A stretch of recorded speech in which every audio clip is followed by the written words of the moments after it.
with Naval Kumar. I wish people see that interview and then come watch this movie so they'll understand that this is not an Naval Kumar's movie. It was like from starting to end it was good fun. പടം കൊള്ളാം. നായകന്റെ ദേഹത്ത് ഒരു വാത കൂടുന്നു എംജിആറിന്റെ.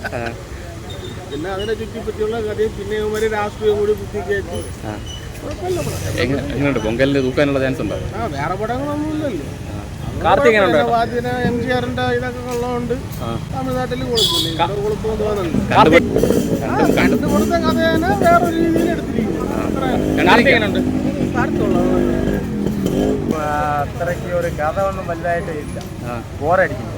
എല്ലാം കാണാൻ അവൻ്റെ എല്ലാ പടത്തിലുള്ള ഒരു ചെറിയ കോമഡി, പക്ഷെ പടം ഒരു പുതിയ പടത്തിൻ്റെ ഒരു ഇത് കാണിക്കുന്നു. ഒരു പഴയ പടം പോലെ പോകണം, ഒരു ആവറേജേ ഉള്ളൂ, ബോറാണ്.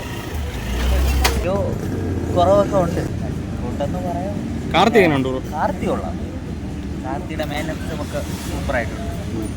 ഇവിടെ വർക്കാവുമെന്ന് അറിയില്ല, തമിഴ്നാട്ടിൽ വർക്കാവും, കേരളത്തിൽ വർക്കാവുമെന്നറിയില്ല. ബ്രോ മീൻസ് ഞാൻ കാർത്തിയുടെ പടം ആദ്യമായിട്ടാണ് തിയേറ്ററിൽ വന്ന് കാണുന്നത്.